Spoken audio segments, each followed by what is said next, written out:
이 시간 하나님께서 우리에게 주신 말씀은요, 잠언 22장 6절 말씀입니다. 잠언 22장 6절 말씀입니다. 제가 가지고 있는 성경책으로는 구약성경 933쪽입니다. 잠언 22장 6절. 제가 가지고 있는 성경책으로는 구약성경 933쪽입니다.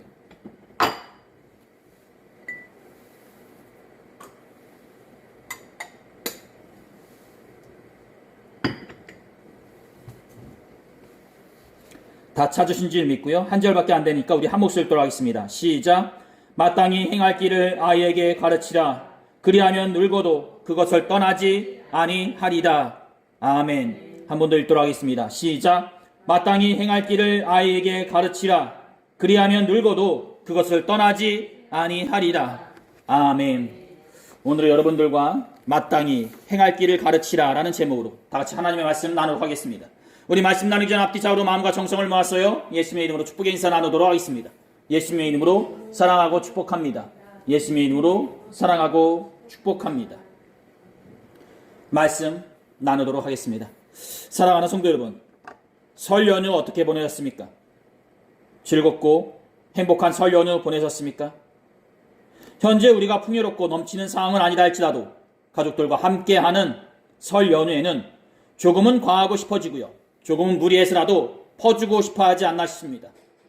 왜냐하면 그만큼 설 연휴에 만나는 가족들은 그 누구보다 소중하고 귀한 사람들이기 때문입니다.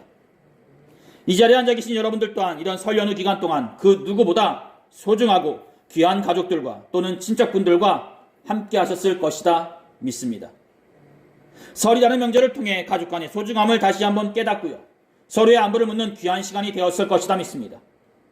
그런데 이렇듯 설이라는 명절을 통해 가족 간의 안부와 덕담을 나누는 가운데 속에 계실 때에 여러분들은 여러분들의 자녀분들에게 또는 친척분들에게 어떤 말씀을 전해주셨습니까? 오랜만에 만나는 자녀분들과 친척분들에게 내년보다는 조금만 더 성장하고 성공하기를 바란다면서 있는 그 자리에서 더욱더 힘내라는 말씀을 전해주셨습니까? 아니면 요즘 같은 시대에 별일 없는 것만으로도 행복한 일이라 생각하시어 건강하기만을 바란다는 말씀만 전해주셨습니까? 오늘 우리에게 주어진 본문의 말씀은요, 바로 이렇듯 그 옛날 솔로몬이 그의 아들들에게 또는 이스라엘 사람들에게 전하는 말이었다 볼 수 있을 것입니다. 즉 설이나 그 밖의 명절날 우리의 부모님들이 자녀들에게 또는 젊은 청년들에게 마음속에 새길 만한 덕담을 말씀해 주시듯이 오늘 우리에게 주어진 본문의 말씀 또한 그 옛날 솔로몬이 이스라엘 사람들에게 전하는 덕담과 같은 말이었다라는 것입니다. 즉 이 말은 그만큼 당시의 사람들이 살아가면서 마음속에 새길 만한 귀한 말이었다라는 것입니다. 사랑하는 성도 여러분, 설을 보내시면서 여러분들은 여러분들의 자녀분들에게 어떤 말씀을 전해주셨습니까? 오늘 우리에게 주어진 본문의 말씀은 그야말로 간단하라 볼 수 있을 것입니다. 즉 마땅히 행할 길을 아이에게 가르치라 라는 것입니다. 마땅히 행할 것을 가르쳐 주어라. 그러면 그 아이가 장차 늙어서도 그것을 잊지 않는다는 것입니다. 즉 여러분들이 여러분들의 자녀분들에게 그리고 젊은 청년들에게 무언가를 전해주고 가르칠 때에 마땅히 행할 길을 가르치라라는 것입니다. 그러면 그 아이가 장차 늙어서도 그것을 잊지 않는다는 것입니다. 그렇다면 그 마땅히 행할 길은 무엇이냐라는 것입니다. 이번 설 명절 기간 동안 여러분들은 여러분들의 자녀들에게 또는 친척들에게 가까운 지인에게 동생들에게 그 마땅히 행할 길을 가르치고 말씀해 주셨습니까? 즉 더욱더 힘을 내고 노력하여 성공하라는 말보다는 아니면 그저 건강하라는 말보다는 살아가면서 꼭 필요한 그 마땅히 행할 길을 가르쳐 주셨냐라는 것입니다. 우리의 자녀들이 그리고 이 땅의 젊은 사람들이 살아가면서 마땅히 행할 길은 무엇인가 싶습니다. 아마 대체로의 많은 사람들이요 사회에서의 성공과 부를 축적하는 것이라 말씀하실 것이라 믿습니다. 즉 우리의 부모님들이 우리의 자녀들에게 원하는 것은요 단순히 사회에서의 명예와 권력, 부자가 되는 것이 아니냐라는 것입니다. 성공해라, 부자래라, 어느 일을 하든 간에 최고가 되어라. 그런데 과연 우리가 살아가면서 또는 우리의 자녀들이 살아가면서 우리의 부모님들에게 우리의 어르신들에게 마땅히 배우고 본받을 것이 그저 단순히 사회에서의 성공과 부자가 되는 것이냐는 것입니다. 단순히 돈 많이 벌어라, 좋은 차 끌고 다녀라, 좋은 집에 살아라, 좋은 사람과 결혼해라, 단순히 그것만 있냐라는 것입니다. 여러분들은 여러분들의 자녀들에게 그리고 이 땅의 젊은 청년들에게 그저 사회에서 부자가 되고 출세하기만을 바란다고 전해주시냐는 것입니다. 가끔씩 뉴스나 시사를 바탕으로 짜여진 드라마를 보게 되면요, 사람이 사람으로서의 도리에서 벗어나 물질로서 모든 것을 해결하고 그런 사고방식으로 살아가는 사람들을 보게 될 때가 있습니다.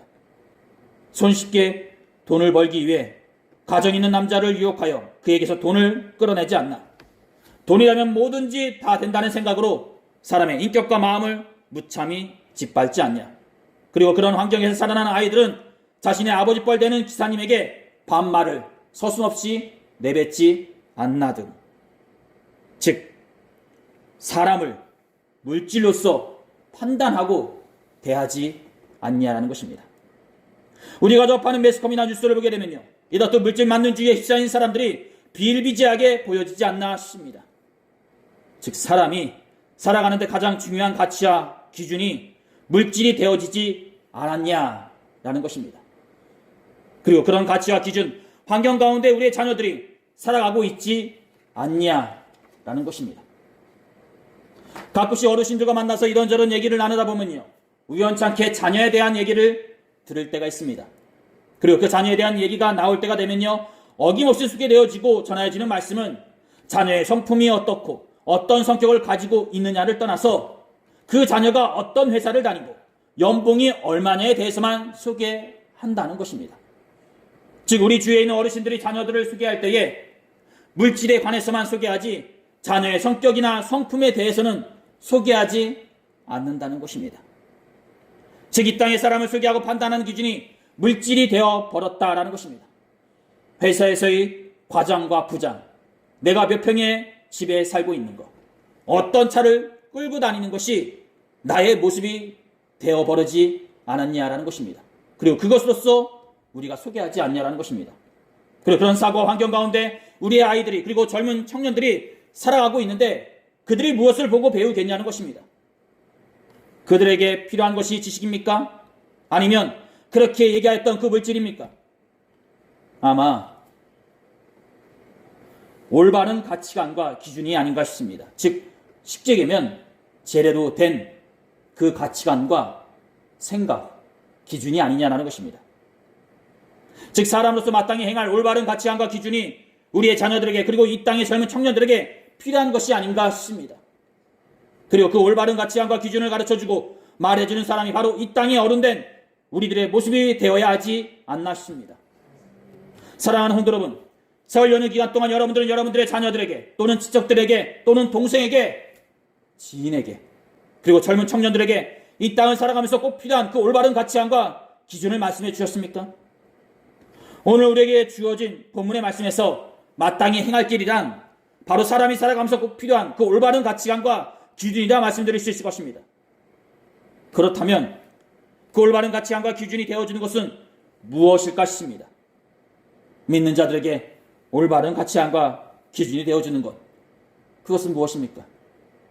세상은 물질을 가치관과 기준으로 판단하고 있는데 믿는 사람들에게는 그것은 바로 율법이라 말씀드릴 수 있을 것입니다. 당시 이스라엘 사람들은 613가지의 율법을 가지고 있었고요. 그 613가지의 율법 중에 10가지도 농축하여 유화시킨 것이 바로 십계명이라 말씀드릴 수 있을 것입니다.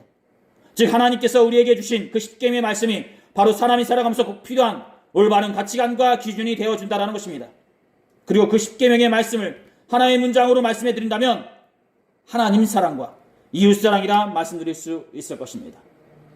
613가지를 한 문장으로 간추린 것, 하나님 사랑과 이웃 사랑. 다음 마태복음 22장에 기록된 말씀입니다.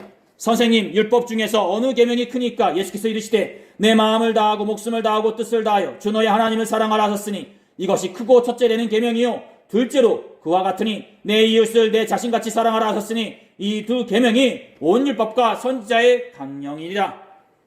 그렇습니다. 이렇듯 예수께서 율법 중에서 어느 것이 큰 것이냐는 질문에 하나님 사랑과 이웃 사랑을 말씀해 주셨듯이 이 하나님 사랑과 이웃 사랑이 우리가 살아가는 가운데 속에 꼭 필요한 마땅히 행할 길이라 말씀드릴 수 있을 것입니다. 그리고 이 하나님 사랑과 이웃 사랑을 올바른 가치관과 기준으로 삼아 우리의 자녀들에게 그리고 이 땅의 젊은 사람들에게 전하여야 한다는 것입니다. 이 하나님 사랑과 이웃 사랑은 모든 계명과 율법을 하나의 문장으로 갖추려서 말한 것이요, 또한 믿는 신앙인들의 삶의 올바른 가치관과 기준으로 삼아 행동해야 하는 것이기도 하는 것입니다.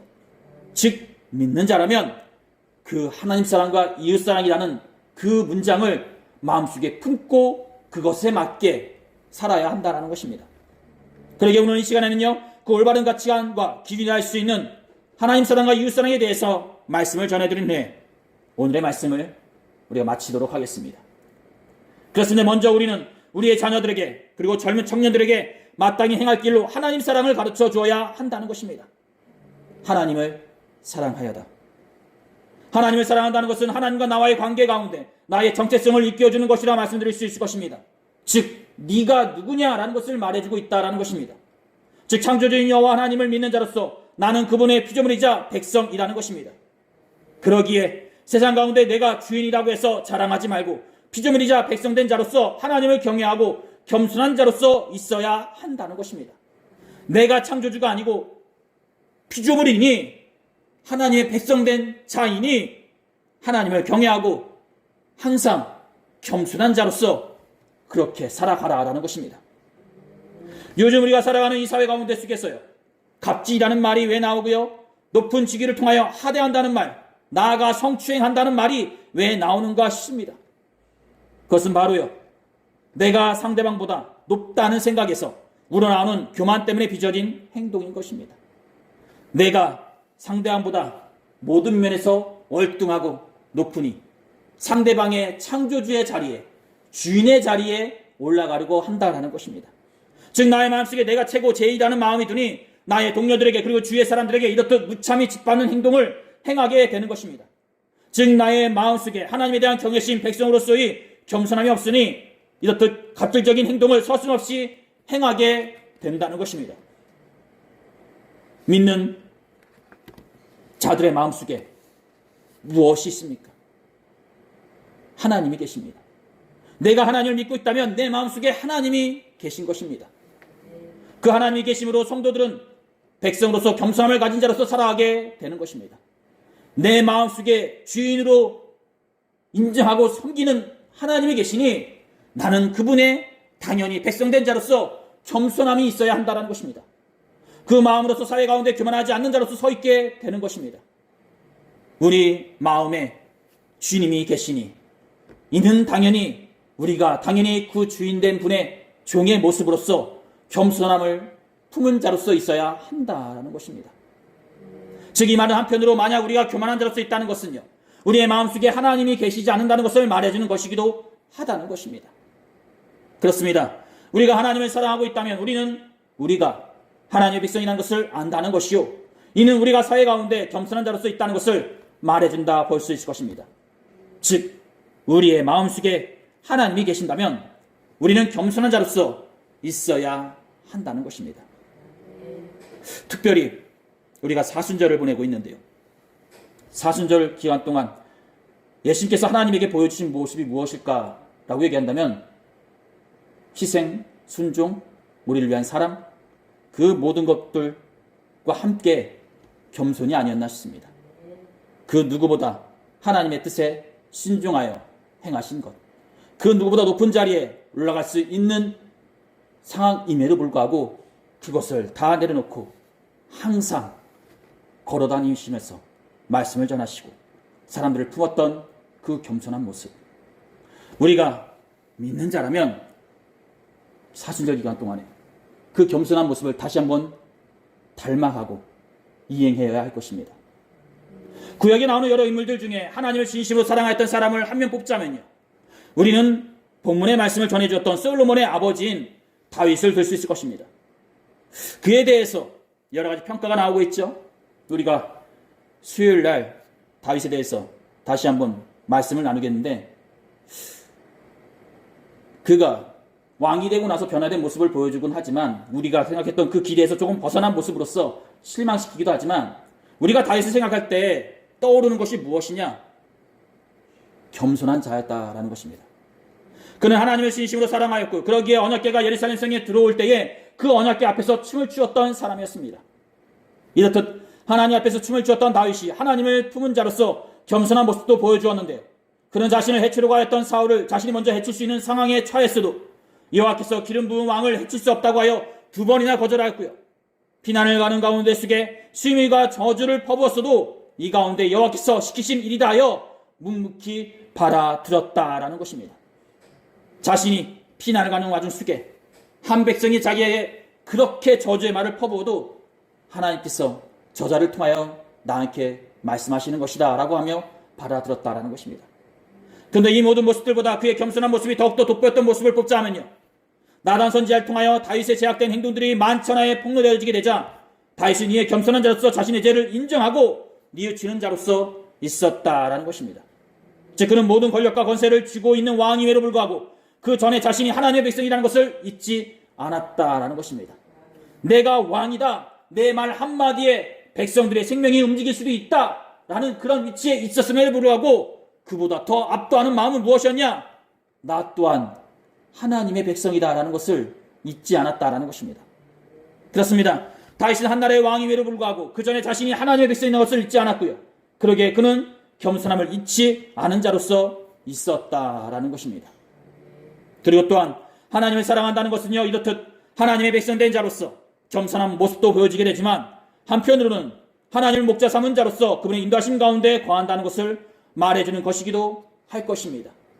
그분이 나의 주인이시자 목자가 되시니 나의 가는 모든 길을 그분이 이끌어주시고 인도하여 주신다라는 것입니다. 즉 시편 23편의 말씀처럼 말이죠. 여호와는 나의 목자시니 내게 부족함이 없으리로다. 그가 나를 푸른 풀밭에 놓이시며 쉴만한 물가도 인도하시는도다. 내 영혼을 수생시키시고 자기 이름을 위하여 의의 길로 인도하시는도다 라는 말씀의 내용처럼 하나님을 사랑하는 자는 하나님께 모든 것을 내어 맡긴 자로서 그분의 인도하심 가운데 걱정과 두려움을 물리친다는 것입니다. 즉 삶의 기준과 가치가 하나님이 되시기에 이 혼란스러운 사회 가운데 속에 있다 할지라도 염려가 되거나 두려움이 없이 편안함을 소유한 자로서 있을 수 있다는 것입니다. 왜냐? 하나님께서 당신의 사랑하는 자를 옳은 길로 또는 쉴만한 물가로 인도해 주실 것이기 때문입니다. 그리고 또한 두 번째로요, 우리는 마땅히 행할 길로 이웃사랑을 둘 수 있는데요, 이는 우리가 하나님을 사랑하는 것처럼 그 사랑으로 우리의 이웃들도 사랑해야 한다는 것을 말해준다는 것입니다. 그렇습니다. 하나님을 사랑하는 마음과 모습은 우리의 삶 가운데 속에서 행동으로 선행으로 보여져야 되는데 그것이 바로 이웃사랑이라 말씀드릴 수 있다는 것입니다. 야고보서 1장 27절에서요. 야고보서 기자는 하나님 앞에서 정결하고 더러움이 없는 경건은 고아와 과부를 환난 중에서 돌보는 것이라 하였고요. 예수께서는 마태복음 25장에서 말씀하시기를요, 어려움 가운데 처한 사람을 도와주는 것이 바로 당신을 도와주는 것이라 말씀하셨습니다. 즉 예수님께서는 어려움 가운데 처한 우리의 이웃들을 당신과 동일시하셨다라는 것입니다. 즉 이 말은 그만큼 예수님께서도 이웃사랑을 중요하게 여기셨듯이 이 땅을 살아가는 우리들도 하나님을 사랑하는 그 마음으로 우리의 이웃들을 사랑하여야 한다는 것입니다. 이 땅을 살아가는 많은 사람들 가운데 속에 어려움에 처한 우리의 이웃들에게 사랑을 행하는 사람이 몇 명이나 있을까 싶습니다. 물론 복지적인 차원에서 그리고 단체에서 행하여주는 모습 가운데 속에서는 이웃사랑에 대한 모습을 수시로 찾아볼 수 있습니다. 하지만 각 개인으로 보았을 때 우리는 과연 우리의 이웃들을 얼마나 사랑하고 우리의 이웃들을 위해 얼마나 희생하냐라는 것입니다. 서로 자신만 사랑하고 자신에 대한 생각으로만 살아가지 이웃에 대한 그 어떤 배려나 희생이 없는 것이 현대 우리의 모습이지 않냐라는 것입니다. 현대 우리들의 모습과 이 땅을 살아가는 어린 아이로부터 어른에 이르기까지의 모습을 살펴보게 되면 모두 다 자신이 손해보고 희생하기보다는 우리의 이웃들에게 그 손해와 희생을 끼치고 강요하지 않냐라는 것입니다. 심지어 남을 위해 양보하고 희생하는 사람을 보게 되면 실속 없는 사람이라 바보 같은 사람이라고 얘기하는 것이 우리들의 모습이지 않냐라는 것입니다. 그리고 우리의 자녀를 또한 그렇게 행동하면 손해본다고 하여 야단치면서 가르치는 것이 우리들의 모습이지 않냐라는 것입니다. 사랑하는 성도 여러분, 우리가 이 땅을 살아가면서 마땅히 행하여야 할 것은요, 그리고 우리가 우리의 자녀들에게 그리고 이 땅의 젊은 청년들에게 마땅히 가르쳐야 할 것은요, 바로 이웃사랑에 대한 모습일 것입니다. 즉 나만 생각하고 나만 중요하게 여기는 것이 아니라 우리의 이웃들에게 자그마한 배려와 희생의 손길을 내밀 수 있는 그 마음을 가르쳐 주어야 한다는 것입니다. 너만 잘났고 너만 1등이 되고 너만 편하면 된다가 아니라 네 옆에 있는 이웃을 먼저 한 번 정도 살펴보고 그러면 어떻겠냐 라면서 그 마음을 가르쳐 줘야 한다는 것입니다. 사랑하는 여러분, 지난 설 연휴 기간 동안 여러분들은 여러분들의 자녀들과 젊은 청년들에게 어떤 말씀을 전해주셨습니까? 단순히 건강하라 부자되라 라는 말보다는 그 사람이 세상을 살아가면서 마땅히 행할 길이 무엇인지 생각해보게 하고 그것을 가르쳐주는 것이 성도의 모습이 되어야 하지 않나 싶습니다. 이 땅을 살아가는 젊은 청년들과 우리의 자녀들이 마땅히 가지고 있어야 할 것은 바로 올바른 가치관이요, 그 올바른 가치관은 하나님 사랑과 이웃 사랑이라는 것을 잊지 않았으면 합니다. 특별히 저번 주 수요일부터 사순절 시작입니다. 사순절을 맞이해서요, 오늘 우리가 나눴던 그리스도인으로서의 올바른 가치관이자 기준이 할 수 있는 하나님 사랑과 이웃 사랑을 다시 한번 생각해 보았으면 합니다. 우리는 과연 얼마만큼 주님을 사랑하고 있고 또한 이웃을 대하고 있는지 생각해보는 저와 여러분들이 되었으면 합니다. 오늘 하나님께서 우리들에게 주신 말씀은 여기까지입니다. 기도하시겠습니다. 귀하시 복되신 우리 하나님 아버지, 이 땅을 살아가는 젊은 청년들과 우리의 자녀들이 그 무엇보다 중요하게 여기고 가지고 있어야 할 것은 돈도 아니요, 남들보다 뛰어난 지식도 아니요, 올바른 가치관과 마음일 것입니다. 우리가 우리의 자녀들과 청년들에게 사회에서의 성공과 부를 먼저 얘기하기보다 하나님 사랑과 이웃 사랑으로 먼저 가르치게 하시고 그 하나님 사랑과 이웃 사랑으로 올바른 가치관을 소유한 그 청년을 통하여 이 땅 가운데 사랑과 배려가 넘쳐 나게 하여 주시옵소서. 또한 그런 올바른 가치관을 가지고 살아가는 지체들 가운데 복의 복을 더하여 주사 그들의 마음속에 신앙과 믿음이 더욱더 성장되어지게 하여 주시옵소서. 아버지 하나님, 이 땅 가운데 물질에 목말라 하는 사람들이 넘쳐나기보다 올바른 가치관을 소유한 사람들로 인하여 하나님 사랑과 이웃 사랑이 넘쳐나게 하여 주시옵소서. 감사드리며 이 모든 기도를 우리 예수 그리스도의 이름으로 간절히 기도 들었사옵나이다. 아멘.